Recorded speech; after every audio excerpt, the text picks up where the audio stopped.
Salut à tous, c'est Volt et aujourd'hui je vous retrouve pour une nouvelle vidéo et encore pour un nouveau concept. Alors certains diront que ça fait beaucoup de nouveaux concepts en peu de temps, je dirais, je suis d'accord, mais bon, j'ai plein d'idées, j'ai envie de faire de nouvelles choses, donc aujourd'hui je vous propose les Poké News avec ce premier épisode que j'ai nommé Bienvenue, mais tout simplement parce que c'est un épisode un peu pilote, premier épisode des Poké News. Alors qu'est-ce que sont les Poké News? Ça va être très simple. C'est une rubrique en quelque sorte où je vais pouvoir vous apporter toutes les nouveautés du monde des cartes Pokémon. Alors j'aurais pu dire JCC Pokémon ou TCG Pokémon. C'est vrai qu'après ça peut porter à confusion dans la mesure où moi-même je ne suis pas un joueur et je suis que un collectionneur, donc je vais plutôt vous apporter les informations d'un point de vue d'un collectionneur et non pas d'un joueur, même si j'essaierai au maximum de vous transmettre les informations d'un collectionneur qui sait jouer dans la mesure où parfois il y a des informations pour les joueurs aussi qui seront importantes et ces informations là je vous les donnerai aussi. Voilà, tout simplement. Donc j'essaierai de donner la plupart des informations. Alors, il faut savoir que certains d'entre vous n'aiment pas être spoilés, et par spoiler, pour ceux qui ne savent pas ce que ça veut dire, c'est-à-dire avoir par exemple en avance les images des nouvelles extensions, etc. Eh bien, je dirais à l'oral dans ces vidéos une alerte spoiler, c'est-à-dire un moment où ceux qui ne veulent pas être spoilés sur par exemple, je donne un exemple dans cette vidéo, il y aura peut-être un spoiler pour ceux qui ne veulent pas voir des scans français de White Blaze qui s'appelle Flashfire en anglais, etc.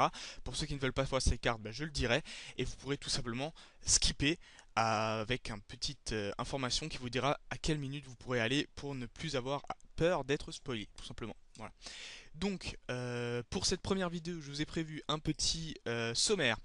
Au sommaire, donc du coup, des promos Jap, des nouvelles promos Jap qui sont sorties très récemment, ainsi que des coffrets promo un peu partout dans le monde et leur date de sortie, je vais essayer de les donner le plus précisément possible, même si parfois c'est encore un peu vague. Ensuite, Flashfire, je vous en ai parlé à l'instant, on va avoir des scans mais aussi des informations pour la série et de sa sortie française. Et le XY3 japonais a été annoncé juste après la sortie de White Blaze qui était le XY2. Je vais vous donner toutes les informations que j'ai jusqu'à présent. On commence tout de suite avec les fameuses promos. Désolé pour la qualité qui n'est pas forcément parfaite, mais ce sont des scans, il faut que vous vous en rappeliez. Et ceci est le Gouplin X. Alors le Gouplin X c'est une nouvelle promo qui suit le Amphinobi et le Blind Epic que je vous avais déjà présenté en vidéo puisque je possède ces cartes. Le Gouplin X sera distribué lors de tournois qui auront le thème un peu Dracofeu. Donc pour le moment ils ne sont pas encore disponibles, on ne peut pas encore vraiment les trouver sur eBay, etc.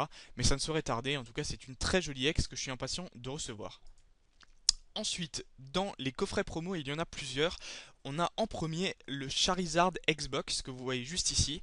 Alors la promo, vous la reconnaissez puisque je vous l'ai aussi présentée, c'est la promo du Korokoro. C'était cette fameuse carte qu'on ne pouvait avoir que dans le Korokoro. C'est vrai que peut-être certaines personnes qui ont acheté cette carte seront déçues de l'avoir traduite parce que moi-même je pensais que ce serait une exclusivité au Korokoro et qu'elle ne serait jamais traduite. Bon, c'est pas grave, moi je trouve ce coffret vraiment génial. Pour le moment, c'est une version anglaise, on ne sait pas encore si ça va sortir en France, mais il n'y a pas de raison dans la mesure où il y a juste une carte simple, une carte jumbo et 4 boosters. Normalement, il n'y a pas de problème pour que ce genre de coffret sorte en France. Les problèmes, la plupart du temps, sont des figurines ou des choses qui ne passent pas par rapport à la législation, etc. Normalement, ce coffret paraîtra en France, en tout cas, je l'espère. Ensuite, la collection d'Infali, vous la reconnaissez, mais elle ne s'appelle pas Sylveon Collection. Et oui, ce coffret a été traduit et sortira enfin en France. Alors pour le moment, ce coffret, vous le voyez comme ceci, il est quand même différent du coffret que nous avons ouvert sur la chaîne il y a quelques temps. Pourquoi? Il y a seulement 2 boosters, et non pas 3. Il n'y a pas la figurine, et je pense que justement c'est ce genre de figurine qui ne passe pas à cause d'une législation française. Mais après tout est pareil, puisque ce sont les traductions de la carte Nymphali, ainsi que de toutes ses évolutions. Voilà, c'est un très joli coffret. Apparemment, on a déjà une date pour le 12 avril, c'est-à-dire très prochainement. C'est vrai que c'est un peu dommage que le coffret soit tellement modifié. J'aurais préféré la figurine comme dans le coffret anglais. En tout cas, c'est quand même un très joli coffret avec toutes les évolutions pour toutes les fans d'Evoli. Le coffret suivant est le Garchomp Xbox, ce qui veut dire pardon, Karchakrok Xbox. Elle ressemble trait pour trait à la box Dracofeu puisqu'il y a une carte promotionnelle Dracofeu X qui est la carte promotionnelle qui a le même design en tout cas que la carte promotionnelle japonaise que je possède, avec une carte jumbo et 4 boosters. Pour le moment, niveau date, la sortie est prévue en avril pour les USA, on n'a pas encore d'informations pour la France. Ensuite, ces designs devraient en intéresser plus d'un, puisqu'il s'agit du design en tout cas provisoire, puisque c'est plutôt un design de display de Pokébox et non pas les designs des Pokébox en elles-mêmes. Ce sont bien sûr les Pokébox des 3 starters, dans l'ordre Blindépic, Gouplin et Amphinobi, qui sortiront en France. La sortie est prévue en juin, et là ça fait un peu polémique parce que d'habitude les Pokébox il y en a seulement 2 par an, les Pokébox de Pâques et les Pokébox de Noël.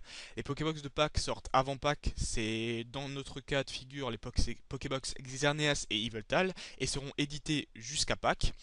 Par contre, si elles sortent en juin, ça fait un peu tôt pour Noël. D'habitude, elles sortent plutôt en octobre-novembre. Du coup, est-ce qu'il y aura 3 box cette année? Est-ce que l'information est erronée? Pour le moment, c'est une information à prendre avec des pincettes, mais normalement, les designs des box en elles-mêmes devraient paraître très prochainement. Et ensuite, je vous parlais de Flashfire un peu plus au début de cette vidéo. Et bien, le nom français a enfin fuité en quelque sorte, puisqu'il s'appellera XY Étincelle. Alors, certains polémiques déjà. Étincelle, quel rapport avec Flashfire? On hésite un petit peu.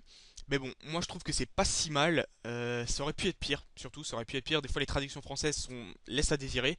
Donc là, on est pas mal avec étincelle. C'est vrai que ça rappelle plus l'électricité que le feu. Mais bon, je trouve que ça se prête quand même plutôt bien à cette extension XY qui reprendra, je le rappelle, Wild Blaze japonais, plus le Charizard Mega Battle Deck. Ce qui fait normalement, et d'après les premières informations, 106 cartes à collectionner dans cette nouvelle extension. Et voici la première spoiler alerte, puisque à partir des prochaines diapos, je vais vous montrer les premiers scans de XY Étincelle en français. Voilà, donc si vous voulez pas voir ces scans et vous voulez garder la surprise à 100%, il y a seulement 3 scans. Je vous invite à suivre le petit lien qui vous emmènera un peu plus loin dans la vidéo où il n'y aura plus aucune raison d'être spoilé. Donc voici les 3 scans, attention spoiler alerte. Le premier scan est le Nemelios Nemelios en tout cas. Je vous rappelle qu'en japonais c'était une carte holographique. Voici le premier Nemelios avec ses attaques, en tout cas son talent crinière intimidante et son attaque croardant à 60+. Je vous laisse l'admirer. Pour l'instant, on ne voit pas d'effet holographique sur cette carte, même si elle était holographique, mais je pense qu'elle sera holographique dans Étincelle. En tout cas, il y a toutes les raisons de l'être. On voit en dessous de cette carte justement le numéro 106 dont je vous ai parlé, et aussi le symbole de l'extension qui est très très flou, qu'on voit mal, mais qui s'annonce plutôt stylé, on dirait presque une flamme. Pourquoi pas, c'est très joli. Et ensuite des très belles cartes. Méga Dracofeu X, la version X de Méga Dracofeu, en française. La voilà, elle est superbe. Vraiment très très jolie. Comme pour XY de base, dans une carte française, l'écriture de l'attaque est écrite en japonaise. Et là, je voulais vous attirer sur une chose en particulier pendant que vous l'admirez, cette carte. C'est que, en japonais, l'attaque qui était écrite ici, dans le design, c'était Wild Blaze, comme le nom de l'extension. Et c'était aussi l'attaque qui était écrite ici, tout simplement. Et cette attaque a été traduite par Feu Furieux. Alors que Wild Blaze, ça veut dire quelque chose comme brûlure sauvage ou incendie sauvage éventuellement. Alors ça a été traduit par Feu Furieux. Imaginez s'ils avaient traduit XY Wild Blaze par XY Feu Furieux. Je vous assure que Étincelle, c'est beaucoup mieux. Feu Furieux, ça ne m'aurait pas plu du tout. En tout cas, on peut s'estimer heureux que ça s'appelle Étincelle, même si pour certains, c'est pas la plus belle, le plus beau nom d'extension. Et avec le Mega Dracofeu X, qui est apparemment à la 65 sur 106, c'est un peu flou, on a du mal à lire. Avec le Dracofeu X, nous avons le Mega Dracofeu X de la version Y. C'est celui-là qu'on retrouvait dans le deck et c'est absolument pas une surprise de se dire que cette carte se retrouvera dans l'extension. C'était absolument prévu puisque ce genre de cartes sont ajoutées à l'extension une fois que c'est traduit en français, tout simplement. Et là, niveau numéro, on peut peut-être deviner un 13 sur 106. Je vous laisse admirer ces cartes qui est très jolie. Nous revenons après cet épisode de spoiler avec quelque chose qui ne spoil pas puisqu'on ne montre aucune carte, mais on va juste vous montrer l'extension XY3, c'est-à-dire l'extension japonaise qui sera la suivante après Wild Blaze. Elle s'appelle Rising Fist. Alors, qu'est-ce que je peux vous dire sur Rising Fist et sur ces différentes affiches que je vais vous montrer?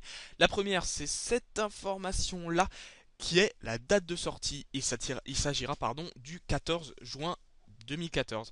Alors, c'est une sortie assez prochaine, mais après en y réfléchissant bien, c'est 3 mois quasiment jour pour jour après la sortie de Wild Blaze, donc c'est tout à fait normal, j'ai envie de dire.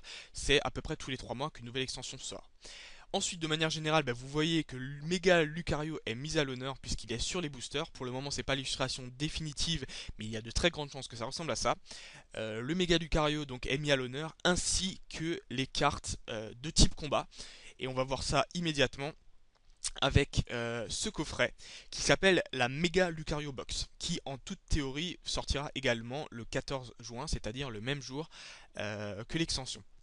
Alors, qu'est-ce que ce Mega Lucario Box? C'est un coffret qui contient 8 boosters, comme vous le voyez ici, de la série Rising Fist, ainsi que plusieurs cartes. Apparemment, vous voyez ici un Brutal Libre et il y a un petit X qui est écrit ici. Donc apparemment, on verra dans cette extension le premier Brutal Libre X. Voilà. Donc ça reste à prendre encore une fois avec des pincettes puisque ces informations ne sont pas tout à fait sûres. Donc en plus du Brutal Libre X, on peut voir sur la box en elle-même un Maconier et un Démétéros, je crois pas me tromper. Donc en plus de mettre à l'honneur les Pokémon de type combat, on va en avoir plusieurs. On ne sait pas encore si ça sera des X ou des cartes simples, mais ça s'annonce très sympa. Je suis très impatient de voir le plus un peu sur le contenu de ce coffret. Je rappelle que dès que j'ai des informations, je les prendrai et je les ferai paraître dans un épisode des Poké News. On voit aussi ici une nouvelle énergie qui s'appellerait apparemment l'énergie force. Voilà, on ne sait pas encore si c'est une énergie combat plus jolie ou si elle a un effet particulier. En tout cas, cette énergie paraîtra dans ce coffret. On en saura plus, je pense, très bientôt. Pour terminer, on peut parler du prix. 1480 yens, c'est le prix de ce coffret. C'est environ un peu plus que 10 euros. C'est à peu près le prix normal pour un coffret de ce type. Voilà, je peux vous dire dès à présent que j'en ai déjà précommandé. Je suis très impatient de recevoir ceci. Pour terminer, nous avons les sleeves qui sortiront en même temps, les sleeves Mega Lucario. Une fois de plus, j'ai pas besoin de vous dire que j'en ai déjà pris un bon paquet puisque j'adore les sleeves et les pochettes. Ces sleeves sont, comme pour les sleeves Mega Dracofeu, sortiront en même temps que l'extension en elle-même, et je les trouve tout simplement magnifiques. C'est des sleeves bleus avec Mega Lucario et puis un joli fond jaune. En tout cas, je les trouve très sympas. Une fois de plus, ce n'est pas le design définitif, il faut prendre ces informations avec des pincettes. Le premier épisode de Poké News est terminé à présent. Je tiens à remercier JCCPKM, c'est ma source principale pour toutes ces informations. Je sais qu'il se démène beaucoup pour trouver toutes ces infos et il m'a permis de... C'est grâce à lui en tout cas que j'ai pu créer ce premier épisode des Poké News. J'espère que ça vous a plu, que ça vous a réellement plu et que vous allez me donner tous vos avis dans les commentaires. Et j'espère que les personnes qui ne voulaient pas être spoilées ne l'ont pas été en tout cas. Je vous remercie pour votre soutien lors de ce premier épisode et je vous dis à très bientôt. C'était Volt. Ciao.